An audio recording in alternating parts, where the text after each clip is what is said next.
할렐루야! 3일 동안 잘들 지내셨습니까? 오늘도 수요 성경 공부에 참석하신 여러분들을 예수님의 이름으로 환영합니다.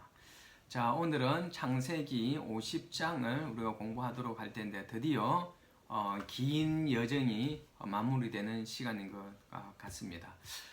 우리가 지난 49장에서는 야곱의 12아들에 대한 야곱의 예언적인 어떤 그런 축복과 그리고 그의 유언 그리고 야곱의 인종 장면을 우리가 보았고요. 이제 드디어 마지막 장인 50장에서는 이 하나님의 창조 기사로 시작되었던 이 창세기의 이 마지막 장이자 그리고 아브라함, 이삭, 야곱, 요셉에 이르기까지 족장 시대를 마무리하는 장이다라고 보면 되겠습니다. 이 50장의 이 내용을 세 개로 큰 단락을 나누어서 볼 것 같으면은 1절에서 14절까지는요. 49장에서 언급되었던 야곱의 장래가 백성들의 애도 속에서 거행되어지는 것을 우리가 볼 수가 있고요. 15절부터 21절에는 야곱이 죽은 후에 그 야곱의 형제들이 과거에 저지른 행위로 인하여서 요셉으로부터 어떤 보복을 당할까 두려워하는 어떤 그런 모습, 그 두려워하는 모습의 어떤 그런 형제들을 요셉이 이렇게 위로하고 다시 용서와 화합으로 새롭게 결속되는 장면이 15절에서 21절에 나와 있습니다. 그리고 22절부터 26절까지는 요셉의 죽음과 어떤 그런 장례를 보여주면서 족장시대라는 구속사의 한 단락이 완전히 마무리되어지는 것을 우리는 볼 수가 있습니다. 자, 하나씩 보도록 하겠습니다. 자, 1절과 2절에 볼 것 같으면은요, 이제 야곱이 죽자 요셉이 울며 입맞추며 수종드는 의논에게 몸을 향으로 처리하게 하매라는 구절이 나옵니다. 자, 이렇게 요셉이 야곱이 죽었을 때 울면서 입맞춘 행위 아주 간단해 보이지만은 이 안에는 행간을 보아야 되겠죠. 이 야곱이 요셉을 얼마나 사랑하였습니까? 그리고 요셉은 그 야곱의 그 큰 사랑을 요셉이 참 피부 깊숙이 느꼈던 사람이지 않습니까? 그렇기 때문에 이 아버지 야곱이 죽었을 때 요셉의 슬픔이 얼마나 컸을까 우리는 한번 짐작해 볼 수 있을 것 같습니다. 자, 이 야곱이 죽자 요셉은 야곱의 시신을 처리하는데 어떻게 처리를 하느냐면은 향으로 처리를 하고 있다라고 나오지 않습니까? 바로 이 향은요, 시신이 부패되는 것을 막기 위해 사용하였던 몰약과 같은 그런 방부제를 사용하고 있습니다. 그래서 이 방부제를 사용하여서 야곱의 시신을 이렇게 미라로 만들고 있습니다. 애굽에서는 예전부터 왕족이나 귀족이 죽으면은 그 시체를 습히지 않고 영원히 보존할 어떤 그런 목적으로 미라를 만들었던 거 여러분 잘 알고 계시지 않습니까? 지금 이 야곱의 시신도 미라로 만들고 있다라고 여러분 보시면 되겠습니다. 자, 3절에 보니까요, 이 향을 처리하는데 40일이 걸렸으니 예굽 사람들은 70일 동안 그를 위하여 곡하였더라라는 구절이 나옵니다. 자, 아까 그랬죠. 이 향을 처리하는 것이 바로 미라를 만드는 거라 그랬는데 미라를 만드는데 40일이라는 시간이 걸렸습니다. 우리 뭐 한 하루 이틀 뚝딱 하면 될 것 같았지만은 그렇지 않습니다. 40일 동안 그 안에 있는 뇌를 갖다가 다 긁어내야 되고 안에 있는 장기들도 다 드러내고 이런 작업들을 하는데 40일이 걸렸었습니다. 그러므로 야곱의 시신을 처리하는데 얼마나 공을 들이는 작업을 했는지 우리가 유추를 해볼 수 있겠습니다. 자, 신분이 높으면 높을수록 미라를 만드는 시간들이 더 길어졌다고 합니다. 더 많은 공을 들였다고 합니다. 그러므로 이 요셉이 애굽의 총리였지 않습니까? 애굽 총리의 어떤 그런 아버지라는 어떤 그런 신분이 있었기 때문에 이렇게 40일이라는 어떤 아주 긴 시간 동안 아주 정교하게 야곱의 시신을 미라로 만들었던 것입니다. 자, 아까도 말씀드렸죠. 미라는 애굽의 왕족이나 귀족들이 미라를 죽고 난 뒤에 만든다라고 그랬지 않습니까?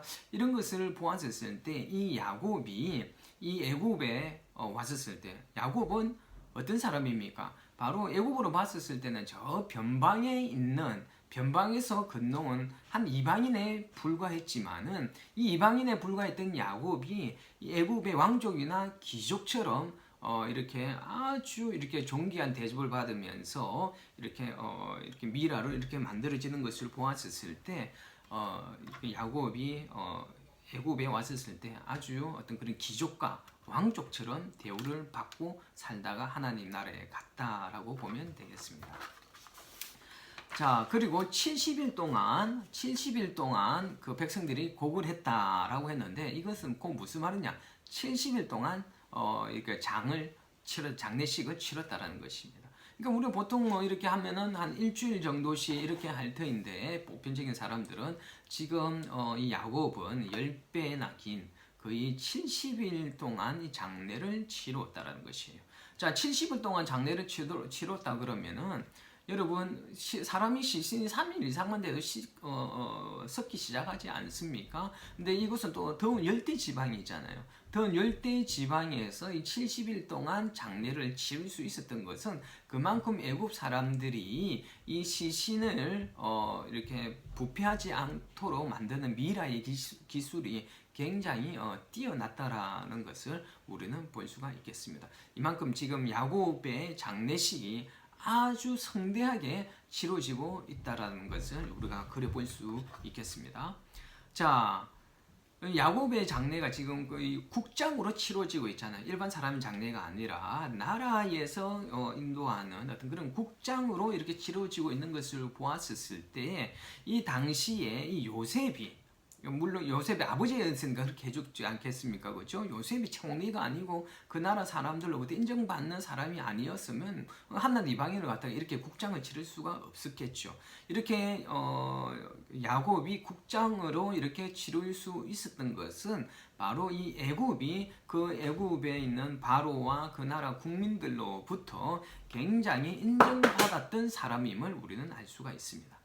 요셉이 이토록 이 애굽의 바로와 왕족들과 국민들로부터 신망을 얻을 수 있었던 것은 물론 요셉이 어떤 그런 탁월한 정치력, 행정력이 있었기 때문에라고 그럴 수도 있겠지만은 이 요셉의 탁월한 정치력, 그런 어떤 행정력은 어디서 온 것이겠습니까? 네, 바로 하나님으로부터 주어진 것이지 않습니까? 그러니까 결국은 이 요셉이 사람들로부터 인정받고 성공한 삶을 살 수 있었던 것은 순전히 하나님의 은혜, 하나님의 덕분이었음을 우리는 깨달을 수가 있습니다.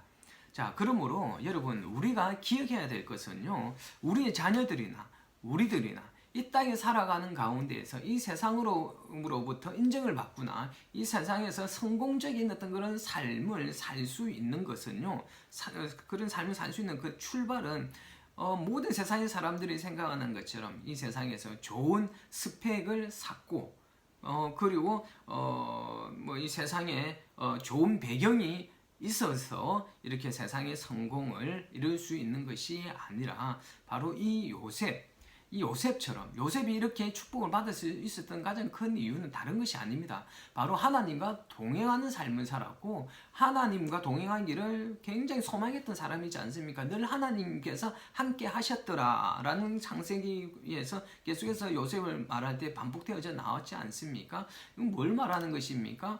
하나님이 그냥 동행해 주신 것이 아니라 그 안에는 분명히 요셉이 하나님과 함께하고 싶어하는 어떤 그런 갈망함이 있었기 때문에 하나님께서 요셉과 동행해 주시지 않았겠습니까?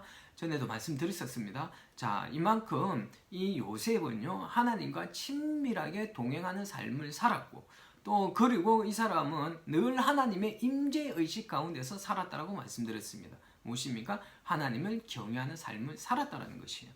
그러므로 여러분 우리가 이 땅 가운데서 살아갈 때 우리 자녀들이나 우리들이나 이 세상 가운데서 인정받고 성공하는 삶을 살기를 원한다면 여러분 가장 우선적으로 하나님과 동행하는 삶을 사십시오. 하나님과 친밀한 관계를 유지하면서 살아가기를 소망하십시오. 그리고 그 하나님을 경외하는 삶을 살게 될 때 이런 요셉과 같은 하나님의 놀라운 축복을 우리가 누리면서 살 수 있을 것입니다. 그러니까 여러분 특히 여러분들의 그 자녀들, 정말 이 자녀들이 세상 가운데서 성공하기를 원하신다라면 정말 이들이 하나님과 친밀하게 동행하고 하나님을 경외하는 삶을 살 수 있도록 교육해 주시기를 부탁드리겠습니다. 자, 5절을 볼 것 같으면은요, 죄송합니다. 4절을 보도록 하겠습니다. 4절에 곡하는 기간이 지남에 바로의 궁에 말하여 이르되 바로의 귀에 아뢰기를 라는 구절이 나옵니다. 자, 오늘 방금 이 구절을 보니까요, 요셉이 직접 바로에게 구하지 않고 제3자를 통하여서 바로에게 구하는 것을 볼 수가 있습니다. 왜 그랬겠습니까? 왜 직접 바로에게 구하러 가지 않았을까요? 예, 바로 지금 요셉은 장례를 치르고 있었기 때문입니다. 장례를 치르고 있었기 때문에 바로에게 가지 못했는데, 사실 바로에게 나아가는 사람들은요, 간섭적으로 수염을 깎고 몸을 굉장히 단정히 하고 바로 앞에 나아갔어야만 했는데, 요셉은 지금 상영을 치르고 있었기 때문에 수염도 깎지도 못하고 단정하게 있을 수가 없었습니다. 그래서 지금 직접 요셉이 나가서 바로에게 구하지 못하고 다른 3자를 통하여서 지금 이 요청을 하고 있는 것입니다. 자, 어떤 요청이 있느냐? 5절을 보겠습니다. 우리 아버지가 내가 죽거든 가나안 땅에 내가 파놓은 묘실에 나를 장사하라 하였나니 나로 올라가서 아버지를 장사하게 하소서. 내가 다시 오리다 하라 하였으니, 이렇게 제3자에게 시켜서 바로에게 구하고 있습니다. 자, 그런데 그 중에 그 구절이 뭐라고 나와 있느냐면, 야곱이 내가 죽거든 가나안 땅에 내가 파놓은 묘실이라고 나오지 않습니까? 자, 여러분, 여기 묘실은 어디를 가리키겠습니까? 예, 바로 헷 족속에게서 샀던 무엇입니까? 막벨라 굴, 그것을 말하거든요. 근데 사실 이 막벨라 굴은 누가 샀습니까? 바로 아브라함이 은 400세겔을 주고 산 무덤이지 않습니까? 그러니까 야곱이 산 게 아닌데 마치 야곱이 산 것처럼 표현되어지가 있지만은 분명히 그랬습니다. 내가 파놓은 묘실이라고 한 것을 보았을 때 아브라함이 샀지만은 이 야곱이 가나안에 사는 동안에 계속해서 이 묘실을 돌보았던 것 같습니다. 그래서 이 묘실을 갖다가 확장시키고 돌보았던 사람은 야곱이었던 것 같습니다. 그래서 바로 이 구절에서 내가 파놓은 묘실이라고 이렇게 나오고 있는 것입니다. 자, 이 요셉의 3자를 통하여 바로에게 구한 것이 무엇이었습니까? 바로 이 요셉이 자신이 직접 가나안 땅에 가서 아버지를 장사하게 해달라라고 하는 것이 핵심적인 요청이었습니다. 그렇죠?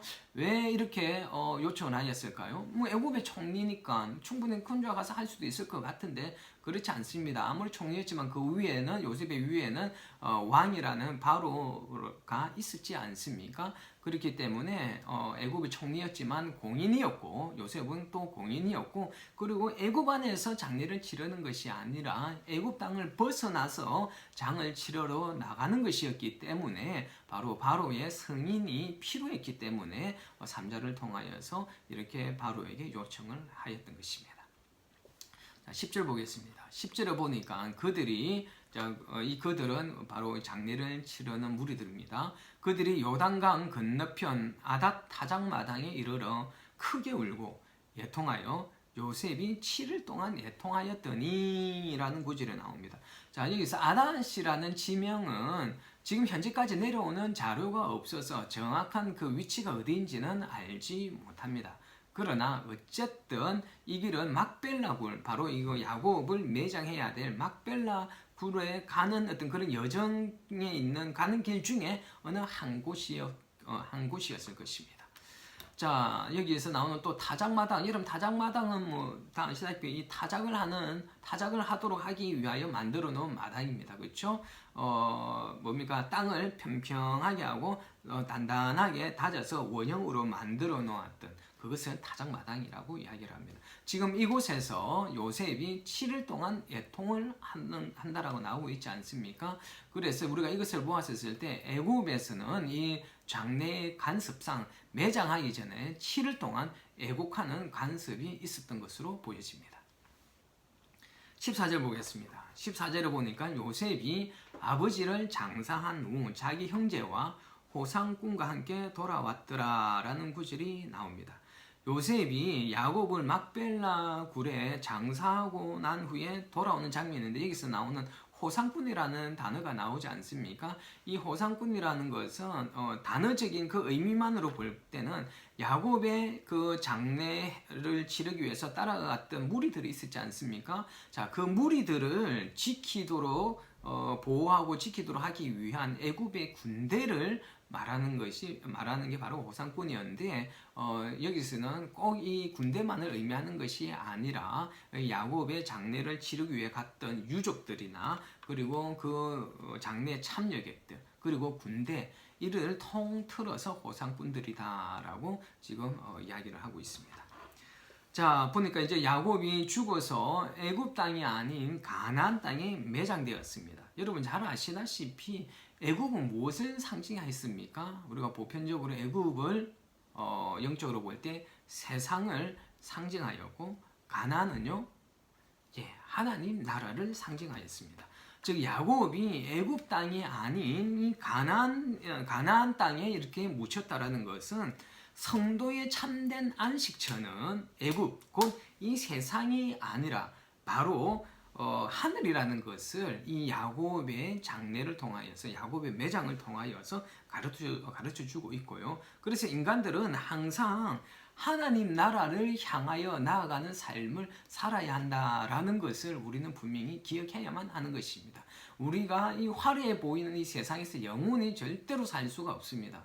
우리는 반드시 죽게 되어져 있고 그리고 우리는 하나님 나라를 가야만 되는 어떤 그런 목적 의식을 가지고 우리는 살아야만 할 것 같습니다. 그렇기 때문에 우리가 이 땅에서 살아가는 동안에 물론 최선을 다하는 삶을 우리는 살아야 되겠죠. 우리에게 주어진 시간에 대하여서 하나님께서 준 우리들의 시간에 대하여서 최선을 다하는 삶을 살아야 되겠지만 우리의 마음 깊은 곳에는 항상 우리가 가야 할 곳은 우리가 묻혀야 할 곳은 이 땅이 아니라 바로 하나님 나라로 가야 된다라는 그런 생각들을 우리가 항상 가지고 살아가면서 이 땅에 살면서 하나님 나라를 가기 위한 그런 준비된 삶을 우리가 계속해서 살 수 있었으면 좋겠습니다. 제가 지난 시간에도 몇 번이나 이런 말씀을 드리고 있습니다. 우리의 삶은 무한하지 않습니다. 이 땅에서 삶은 유한합니다.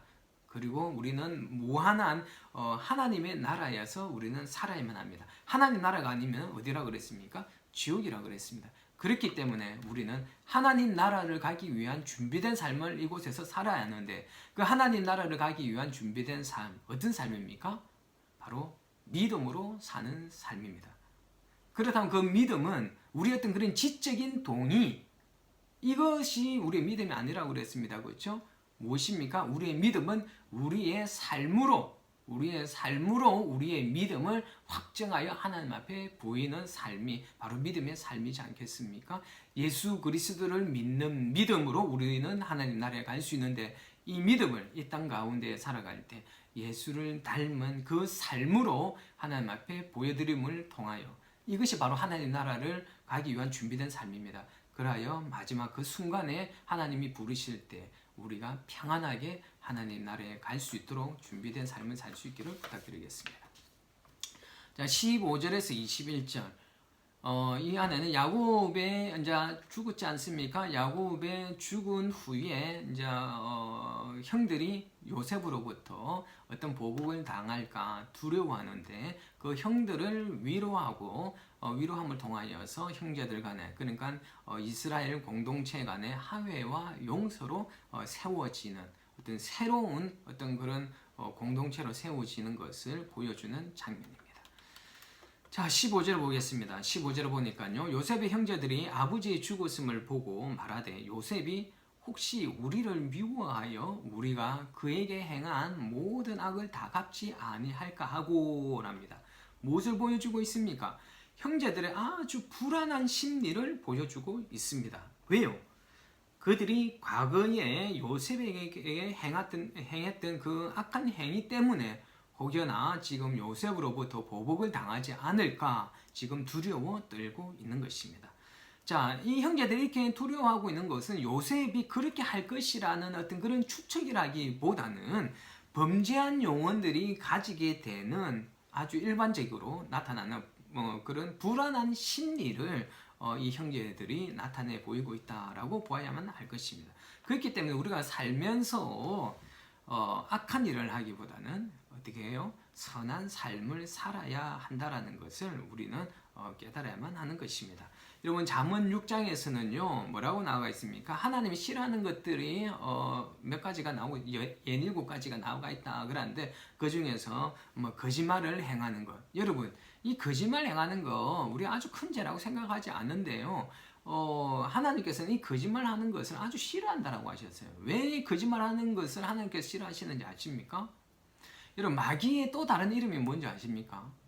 바로 거짓의 아비라고 그랬어요. 그러니까 이 거짓말을 이렇게 절개하는 자는 바로 누구의 자식입니까? 하나님의 자식이 아니라 마귀의 자식이라는 거예요. 그래서 하나님께서 이 거짓말하는 것을 굉장히 싫어하고 있는 것입니다.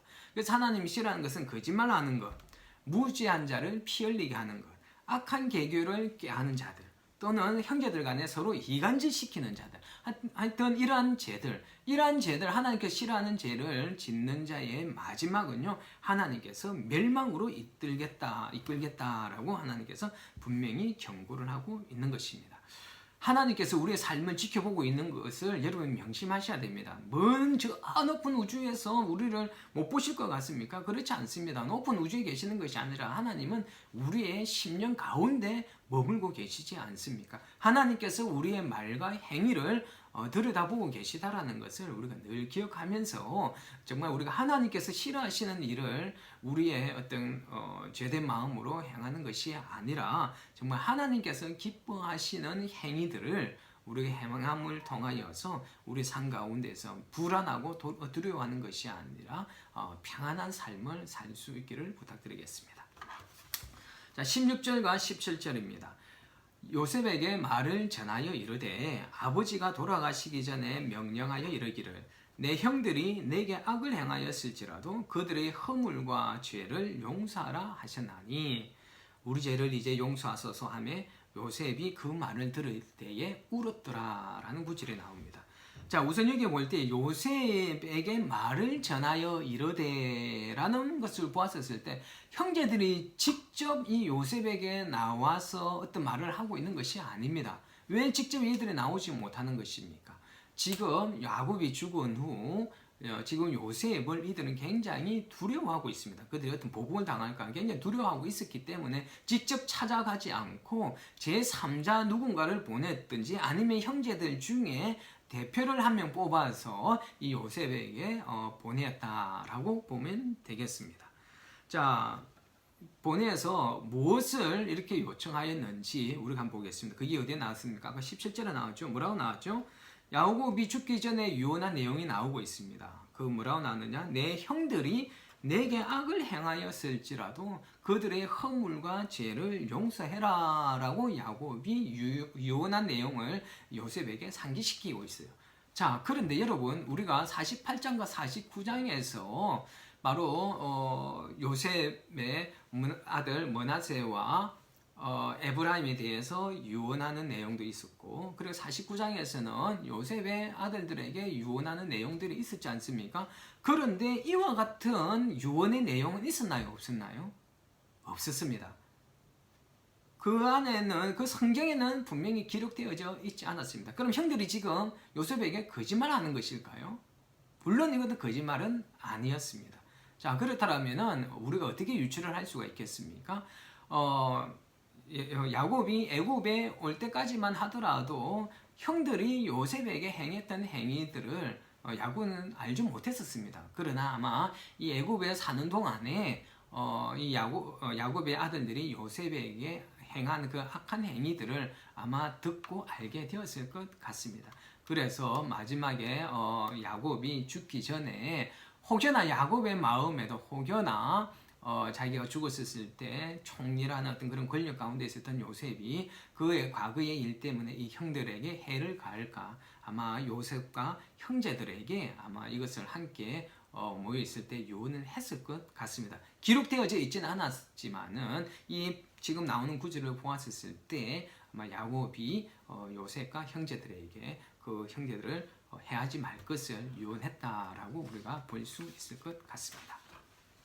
자, 그런데 지금 요셉이 이 형들의 이 간청의 이야기를 듣고 눈물을 흘리고 있습니다. 자, 여러분 왜 이 요셉이 눈물을 흘렸을까요? 여러분 우리가 잘 알다시피 이미 45장에서 이 요셉과 형제들이 어떻게 했습니까? 화해를 하면서 부둥켜 안고 울고 화해하는 장면이 45장에 나왔지 않습니까? 분명히 그때 이 요셉은 형들이 그들의 잘못을 인정하고 뉘우치는 것을 봄을 통하여서 이 요셉이 형들에게 자신의 정체를 밝히고 화해를 하고 용서를 하였지 않습니까? 그런데 여전히 이 형들의 마음 가운데에는 요셉이 자신들을 용서했다라는 것을 믿지 못하고, 그리고 그것을 믿지 못함으로 인하여서 자신들이 죽을 것에 대하여 두려움을 느끼는 그들을 바라보면서 마음이 너무너무 안타까워서 이 요셉이 그 이야기를 듣고 슬픈 눈물을 흘렸던 것입니다. 자, 어쩌면 이 모습이 하나님과 우리의 어떤 그런 관계를 비유적으로 보여주지 않나라는 어떤 그런 생각이 듭니다. 자, 이 요셉의 이 형제들이 누구의 모습입니까? 바로 우리들의 모습이지 않습니까? 정말 용서하지 못할 큰 악을 저질렀던 그 형제들의 모습이 우리의 모습이고, 이 요셉이 누구의 모습입니까? 그 악한 행위들을 아주 긍휼과 큰 자비로 형제들을 용서하는 이 모습, 이 요셉의 모습은 바로 하나님 예수 그리스도의 모습을 예표적으로 보여주고 있습니다. 이렇게 오버랩이 되어지지 않습니까? 자, 그런데 이 형들처럼 분명히 이 요셉이 형들을 용서해 주겠다라고 분명히 확정하고 눈물로 화해를 했음에도 불구하고 이 형들이 이것을 믿지 못하여서 요셉을 두려워하고 있는 모습처럼 어쩌면 우리들도 이런 모습이지 않나라는 생각이 듭니다. 우리가 우리의 잘못을 하나님 앞에 인정하고 회개하고 용서함을 받았다라고 우리가 알고 있는데, 여전히 이것을 온전히 믿지 못하여서 하나님께서 용서했음으로 불구하고 여전히 죄책감과 두려움에 쌓여 있는 그런 모습으로 혹여나 살아가고 있는 분들은 없으십니까? 아마 이제는 하나님께서 용서하시지 않으셨을 거야. 이제는 아무리 내가 하나님이 크신 분이라도 이제는 용서하지 못하실 거야. 안 하셨을 거야. 자, 이거는 사단이 주는 거짓 메시지입니다. 우리가 하나님 앞에 우리의 죄를 솔직하게 인정하고 우리 자복하는 거라 그랬죠. 자복하고 그 죄에서 돌이키는 그 사람들의 그 죄의 해결에 대해서는 하나님께서는 더 이상 묻지도 않고 따지지도 않으신다라고 분명히 약속하여 주셨습니다. 그 죄를 돌아보지 않으신다라고 분명히 약속하셨거든요. 그렇기 때문에 혹여나 우리들의 마음 가운데 하나님 앞에서 품한 그 죄악으로 인한 그 죄책감과 두려움을 여전히 가지고 있다라면 여러분 그 죄책감과 두려움들을 모두 다 내다버리시고 정말 여러분들의 마음 가운데 하나님께서 예수 그리스도께서 우리를 위하여 십자가에 흘리신 보혈의 피로 우리 모든 죄악을 깨끗이 씻겨 주셨다라는 것을 믿는 믿음이 있으시다라면 하나님의 그 용서하심이 분명하다라는 것을 확신하면서 좀 평안한 마음을 품고서 살아가시기를 부탁드리겠습니다. 자, 우리 이제 18절을 보도록 하겠습니다. 자, 18절에 보니까요. 그들의 형들이 또 친히 와서 엎드려 우리는 당신의 종들입니다 라고 이렇게 고하는 것을 볼 수가 있습니다. 처음에 형제들은 요셉이 두려워서 직접 오지 못하고 제3자를 보내었지 않습니까? 근데 이제 보니까 또 친히 와서 엎드려 이런 모습을 보니까요, 이 요셉이 제3자를 통하여서 형들의 마음을 전했었을 때 그 소식을 듣고서 눈물을 흘렸다라는 그 소식을 듣고 이제 두려움을 떨쳐버리고 형제들이 다 함께 요셉을 찾아왔음을 우리는 알 수가 있습니다. 자, 그리고 여기서 당신의 종들이니다 라는 것은 신분상 종이 되겠다라는 어떤 그 말이 아니라 공식적으로 자신들의 죄를 요셉 앞에 자복하고 용서를 비는 행위다라고 보면 되겠습니다. 그래서 여기서 우리가 한 가지 기억해야 될 것은요, 하나님이 아까 말씀드렸던 것처럼 용서를 절개하시는 하나님이십니다. 용서를 절개하는 하나님이시지만 스스로 뉘우치지 않는 죄까지 일방적으로 용서를 하시는 것은 아니라는 것이에요. 그러므로 우리는 우리가 품고 있는 죄에 대하여서는 분명하게 인정하고 정직하게 그 죄를 고하는 것이 중요하다는 것입니다. 그리고 그 죄를 고했을 때 하나님은 반드시 용서해 주시는 하나님이라는 거. 여러분 이것을 알아야 되겠죠? 그러니까 여러분 우리가 하나님을 올바르게 알고 이해하는 것이 굉장히 중요합니다. 우리가 하나님을 제대로 알지 못하기 때문에 하나님을 너무너무 오해할 때가 많이 있습니다. 그래서 하나님을 참 왜곡되게 바라봄을 통하여서 아까 요셉이 울었던 것처럼 하나님도 우리가 하나님을 오해할 때 마음이 아프셔서 눈물을 흘리실 것 같아요. 그러니까 우리가 하나님의 마음을 제대로 이해해야 됩니다. 제대로 알아야 됩니다. 그러기 위하여서 우리가 이 하나님의 말씀을 깊이 묵상하고 또 하나님과 교제를 통하여서 하나님에 대해서 바로 알아가시기를 부탁드리겠습니다. 19절 보겠습니다. 19절을 보니까요. 요셉이 그들에게 이르되 두려워 마소서. 내가 하나님을 대신하리까 당신들은 나를 해하려 하였으나 하나님은 선으로 바꾸사 많은 백성들의 생명을 구원하게 하셨으니 라고 이렇게 요셉이 이야기합니다. 자, 보니까 요셉이 아까 내가 하나님을 대신하리까 라는 구절이 나왔지 않습니까? 그렇죠? 그게 무슨 말일까요? 내가 어떻게 하나님을 대신하여서 당신들에게 벌을 내릴 수 있겠습니까? 라는 표현이에요. 그건 무엇이냐? 이 말은 여태까지 일어났던 모든 일들 무엇입니까? 형들이 행하였던 악한 행위들, 그리고 요셉이 애굽의 종으로 팔려와서 종노릇 하다가 꿈을 해석하고 그리고 애굽의 총리가 되고 하는 있던 그런 모든 일들이 하나님의 섭리와 주권 아래에서 일어난 일이었다라는 것을 지금 이 요셉은 이야기를 하고 있습니다. 그래서 이 모든 일들은 하나님의 섭리와 주권으로 인하여 이루어진 일들이기 때문에 이 형제들을 내가 어떻게 감히 하나님을 대신하여서 심판할 수 있겠습니까? 라고 이렇게 이야기를 하고 있는 것입니다. 요셉은 과거에 자신에게 죄를 저지른 형제들을 고통스럽게 만들 수 있는 권위가 있었지만 그러한 행위를 하지 않고 용서를 합니다. 왜 그렇습니까? 아까도 말씀드렸지만 모든 일들이 우연히 일어난 것 같지만 그리고 심지어 인간들의 악한 계획도 하나님께서는 선용하셔서 하나님의 섭리 가운데에서 일어난 그 모든 일들임을 요셉은 알고 있었기 때문에 형제들의 어떤 그런 죄악에 대하여서 이 요셉은 심판하지 않고 용서를 하고 있는 것입니다. 자신에게는 그런 권위가 없고 하나님께만 있다라고 요셉이 이야기를 하고 있는 것이죠. 자, 여러분, 우리도 이런 요셉과 같은 이런 믿음의 시각을 가질 수 있었으면 좋겠습니다.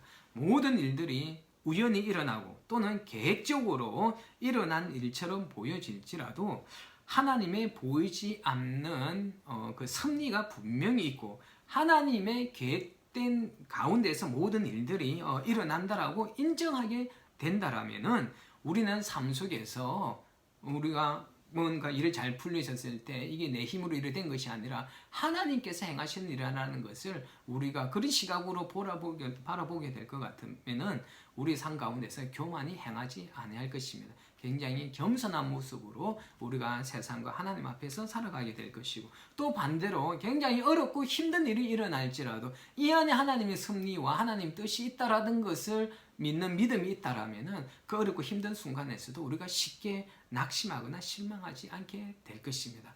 여러분 또 말씀드립니다. 몇 주째 계속 이런 말씀이 나오는 것 같습니다. 여러분 세상에서 일어나는 그 모든 일들 우연히 일어나는 일은 없습니다. 분명히 하나님의 섭리와 주권 아래에서 이 모든 일들이 일어나고 있다라고 저는 믿습니다. 오늘도 여러분 이 자리에 수요 성경 공부에 나온 것도 여러분들이 오고 싶어서 온 것 같지만은 그렇지 않습니다. 이것 또한 하나님께서 인도하시지 않으면 여러분들은 지금 이 영상을 여러분 보고 있지 않을 것입니다. 이 보고 있는 분, 열몇 분도 아마 안 되신다는 거 제가 잘 알고 있습니다. 그러나 그 보시는 분들 가운데 분명히 오늘 또 이 50장을 통하여서 여러분들에게 하나님께서 분명히 가르쳐주고 싶어 하시는 하나님의 뜻이 있었기 때문에 여러분들이 이 자리에서 여러분 이 영상을 보고 있을 거라고 저는 믿습니다. 모든 일들 가운데는 하나님의 섭리와 하나님의 주권이 역사하고 있다는 것을 믿으시기를 부탁드리겠습니다. 21절 보겠습니다. 당신들은 두려워 마소서. 내가 당신들과 당신들의 자녀를 기르이다. 그들을 간곡한 말로 위로하였더라 라는 구절이 나옵니다. 자, 요셉이 형제들에게 두려워 말라 하는 것을 보았을 때 아마 이 형들이 아주 요셉에 대해서 얼마나 두려워했는지를 우리는 유추해 볼 수 있습니다. 죄짓고 편안하게 살 수 없습니다. 그러니까 여러분, 죄를 멀리하고 하나님을 가까이 하면서 선한 삶을 살 수 있었으면 좋겠습니다.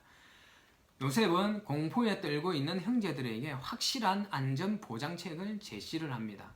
자, 그들이 애굽에 초청되어졌을 때 요셉이 이 형제들을 초청하였을 때 약속을 했습니다. 형제들과 그 형제들의 그 자녀들을 자기가 돌봐주겠다라고 약속했지 않습니까? 이것을 다시 한번 확증합니다. 요셉이 형제들에게 악을 악으로 갚지 않고 선으로 돌려줌을 통하여서 그 가족 공동체가 더욱더 견고하게 세워집니다. 그리고 사랑과 우애로 화평하게 세워져 가는 것을 우리는 볼 수가 있습니다. 이 모습은요, 우리 여러분들의 가족 공동체와 그리고 우리 교회 공동체에게 좋은 메시지를 던져주고 있다고 생각이 되어집니다. 형제들에 대한 요셉의 아름다운 용서와 사랑이 공동체를 아주 화평하고 화목하게 만들었던 것처럼 여러분들의 교회와 여러분들의 가족 공동체에서도 우리가 이런 분명히 사람들 사이에는 어떤 허물과 죄들이 분명히 나타날 수밖에 없습니다. 우리가 육신 가운데 살기 때문에 죄를 지을 수밖에 없습니다. 그렇기 때문에 연약함들이 부족함들이 분명히 나타날 수밖에 없습니다. 그러나 그 연약함과 부족함이 나타날 때마다 책망하고 비난하게 되면 그 공동체가 얼마나 고통스럽겠습니까? 바로 그것이 비난과 정죄가 난무한 그곳이 바로 지옥이지 않겠습니까? 여러분들이 모여있는 그 공동체가 천국이 되어야 되지 지옥이 되어서야 안 될 것입니다. 그래서 우리가 모여지는 공동체가 천국과 같은 공동체가 되어지기 위하여서는 허물과 어떤 그런 부족함이 있을지라도 그 허물과 부족함에 대하여서 용서하고 보듬어주고 이렇게 사랑으로 감싸줄 수 있는 마음이 있을 때 그 공동체가 굉장히 아름다운 천국 공동체가 될 수 있을 것 같습니다. 그렇다면 여러분, 이 다른 사람의 허물과 이 죄를 쉽게 용서하고 용납하고 보듬어 주는 것이 쉬운 일일까요? 아이고, 결코 쉽지 않죠. 우리 너무 더 잘 알고 있지 않습니까? 사실 다른 사람들이 어떤 잘못하는 것을 보면 용서해야지, 아이고 안 됐구나, 불쌍히 얘기하지 말보다는 아이고 저 사람 왜 저래요? 또 저란다. 뭡니까? 먼저 판단하고 정죄하는 것이 본능적으로 우리한테 이렇게 일어나는 것을 볼 수가 있습니다.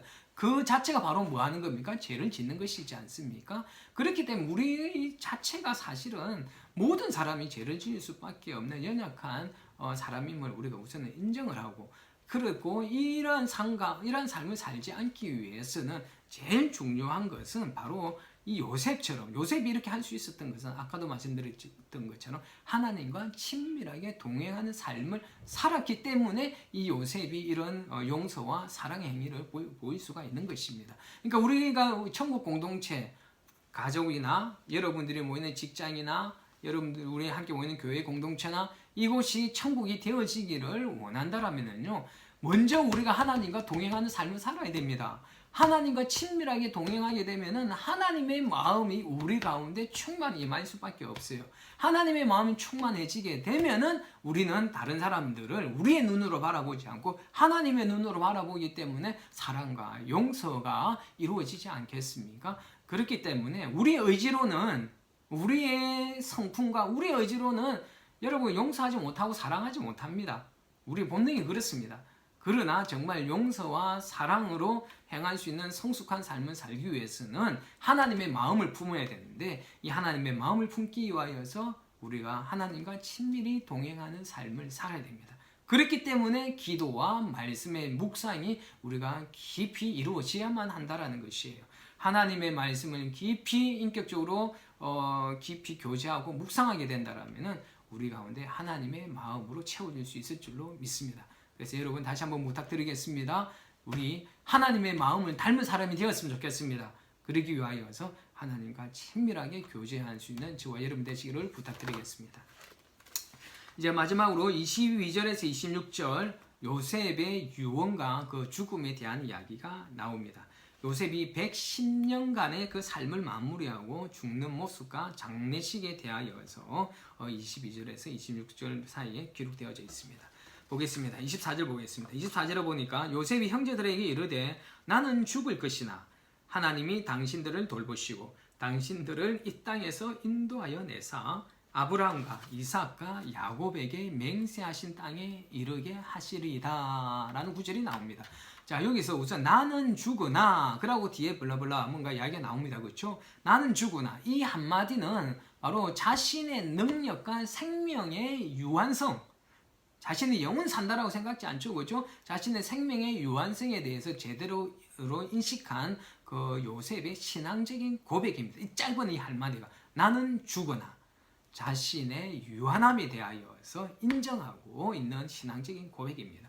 더불어 이 말 속에는 어떤 내용까지 포함되어 있느냐, 자신의 어떤 그런 한계에도 불구하고 언약 백성에 대한 이 하나님의 약속은 자신이 죽을지라도 그 약속은 계속해서 진행되게 될 것이라 라는 것을 암시를 하고 있습니다. 이처럼 요셉은 하나님께서 아브라함과 이삭과 뭡니까? 야곱, 자, 이들에게 행하여 주셨던 그 약속, 이 약속은 계속해서 진행되어질 것을 말하고 있는 것입니다. 뿐만 아니라 이 약속이 그 자신의 때에 제대로 이루어지지 않을지라도 장래에 반드시 이루어질 것을 확신하고 있다라고 우리는 볼 수가 있습니다. 여러분, 믿음은 뭐라고 그랬습니까? 바라는 것들의 실상이요 보이지 않는 것들의 증거다라고 성경은 이야기하고 있습니다. 진정한 믿음은요, 현재의 일이 성취되지 않았다고 해서 하나님을 의심하거나 하나님 앞에 이렇게 불평하는 것이 아니라 지금은 보이지 않고 이루어지지 않았을지라도 그 하나님의 신실한 약속은 반드시 이루어진다라는 것을 끝까지 신뢰하는 것이 진정한 믿음이지 않겠습니까? 하나님의 신실하심을 끝까지 신뢰하는 우리 눈물든 성도들 되시기를 부탁드리겠습니다. 자, 25절 한 구절 보고 마무리하겠습니다. 25절에 보니까 요셉이 이르기를 당신들은 여기서 내 해골을 메고 올라가겠다고 하라 하였더라 라는 구절이 나옵니다. 자, 여러분, 요셉도 이 야곱처럼 자신의 육신이 애굽이 아닌 가나안 땅에 묻히기를 유언을 하고 있습니다. 사실 애굽은 요셉이 거의 평생을 살아온 땅이지 않습니까? 거의 뭐 고향과도 같은 땅이겠지요. 자, 굉장히 그리고 부귀와 영화를 누리었던 어떤 그런 땅이었습니다. 그러나 그럼에도 불구하고 이 요셉이 가나안 땅을 그리워한 것은 바로 하나님의 언약의 약속, 이것을 철저히 신뢰하는 어떤 그런 믿음 때문이었습니다. 그런데 이 요셉의 육신이 그렇게 유언을 하였지만은 왜 그렇게 바로 이 가나안 땅에 묻히지 못했는지는 정확하게 알 수는 없지만은 이 요셉의 이 육신은 나중에, 그러니까 한 360년 뒤에 나중에 출애굽을 하지 않습니까? 그렇죠? 360년 뒤에 이렇게 출애굽을 하고 나중에 여호수아가 가나안 땅을 정복하였었을 때, 그러니까 애굽을 벗어날 때는 출애굽할 때 요셉의 시신이 그때 나오고, 요셉의 시신은 언제 이렇게 안장이 되느냐면 여호수아가 가나안 땅을 정복하였었을 때 그때 그 시신이 이 막벨라 굴에 안치가 된다라고 성경은 이야기를 하고 있습니다. 그게 여호수아서 24장 32절에 나와 있습니다.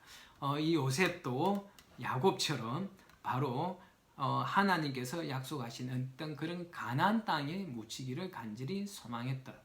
그리고 우리들도 역시 아까도 말씀드렸던 것처럼 우리가 화려해 보이는 이 세상 가운데서 영원 살 것처럼 우리가 생각하지 마시고 요셉이나 야곱처럼 하나님 나라를 사모하면서 이 땅을 살아갈 수 있기를 부탁드리겠습니다. 자, 정리하겠습니다. 자, 이 창세기 이제 드디어 끝났습니다. 빛과 생명의 탄생이라는 어떤 그런 창조 기사로 시작된 이 창세기는 야곱과 요셉의 죽음으로 마무리가 되고 있습니다. 이제 족장시대가 마무리되었다라고 말씀드렸습니다. 이처럼 야곱과 요셉의 죽음 전에 이 두 사람이 하나님께서 약속하신 그 언약의 땅, 가나안 땅에 대한 믿음과 이 확신이 있는 것을 이 창세기를 읽고 있는 이 광야 세대들이 그것을 야곱과 요셉 또 아브라함도 마찬가지겠죠. 이들이 언약의 땅 가나안 땅을 차지할 것이라는 이들의 믿음을 이 광야 이 세대들은 보게 됩니다. 지금 이 창세기는 이 모세비 죄송합니다. 모세비 아니고 모세가 기록하고 그때는 뭐 활자가 없었으니까요. 읽어주었겠죠. 자, 이 창세기를 읽어주는 것을 듣고 있던 이 광야에 있었던 이 세대들은 자기들이 지금 진군하고자 하는 이 가나안 땅은 하나님께서 이미 우리에게 주기로 약속하신 그 땅이구나. 그리고 우리 조상들이 그리고 소망하고 또 주실 것을 믿었던 땅이구나 라는 것을 이 창세기를 읽고 있는 이 원독자들은 깨닫게 되었을 것입니다. 그래서 이들은 정말 그들이 노예가 아니라 애굽의 어떤 그런 노예가 아니라 하나님께 선택하심을 받은 선민이라는 것, 그리고 하나님의 구속사를 이끌어갈 어떤 그런 주역이라는 것을 이들은 깨닫게 되었을 것입니다. 그렇기 때문에 이와 마찬가지로 영적 이스라엘의 공동체, 지금 이 땅에서 살아가고 있는 그리스도인들이 하나님으로부터 부르심을 받은 영적인 이스라엘 공동체이지 않습니까? 왜 우리를 하나님께서 부르셨겠습니까? 이 땅 가운데에서 애굽에서 바로의 손에 붙잡혀 있었던 백성들, 누구를 상징하겠습니까? 지금 이 땅 가운데에서 이 사단의 속박 가운데에서 고통받고 있는 영혼들을 상징합니다. 이 영혼들을 출애굽시키고 가나안 땅으로 바로 하나님의 나라로 인도하도록 하기 위하여서 하나님께서 우리들을 불러주셨다라는 것이에요. 이것이 우리의 부르심에 대한 하나님께서 우리에게 주신 사명이라는 것이에요. 어두운 가운데 있는 불쌍한 영혼들을 하나님 나라로 인도하도록 하기 위해서 하나님께서 우리를 구원해 주셨다니까요. 여러분, 우리가 이것을 분명히 깨닫고 이것을 생각하면서 살아야 됩니다. 우리 이 사명을 잊어버리고 살아서는 안 됩니다. 그냥 내 혼자 잘 먹고 잘 살기 위해서 하나님을 이용하고 하나님을 믿는 것이 아니라 우리가 이 땅에 하나님께서 부르신 그 사명, 영혼들의 생명을 구원하도록 우리를 부르셨다라는 것. 창세기에 이스라엘 백성들을 하나님이 택하여 불러주셨던 것처럼 우리를 지금 이 땅에서 택하여 불러주셨다라는 것을 꼭 기억하시고 우리가 살아갈 때, 이 땅 가운데 살아갈 때 우리가 하나님께서 주신 사명을 생각하면서 살아갈 수 있는 저와 여러분들이 되시기를 부탁드리겠습니다. 자, 이것으로 이제 창세기 50장까지 내용을 끝내도록 하겠습니다. 그래서 우리가 바로 다음 주부터 출애굽을 하지 않겠습니다. 다음 주에는 창세기 1장부터 50장까지 우리 했던 내용을 정리를 하도록 하겠습니다. 굵직굵직한 것들, 그리고 전체적인 정리를 다시 한번 마무리를 하고 그 다음 주부터 출애굽을 해 나가도록 하겠습니다. 그리고 전체적으로 나중에 광고를 하겠지만은 이제는 이 수요 성경 공부를 이렇게 영상으로 이렇게 올리지 않고 줌으로 바로 실시간으로 함께 성경 공부를 이렇게 함께 하도록 하겠습니다. 그래서 성경 공부하는 동안에 여러분들이 스스로 좀 질문할 수 있는 것을 그때 서로 함께 나누고 공부하는 이런 것들이 필요할 것 같아서 다 모두 다 참석하라는 말씀은 아닙니다. 이 영상을 시청하셨던 분들, 또 이 수요 성경 공부가 여러분들에게 좀 유익했다라고 생각하시는 분들은 줌으로 들어오셔서 우리가 함께 출애굽부터 다시 공부를 해 나가도록 하겠습니다. 예, 감사합니다. 수고들 하셨습니다. 다음 주에 뵙도록 하겠습니다.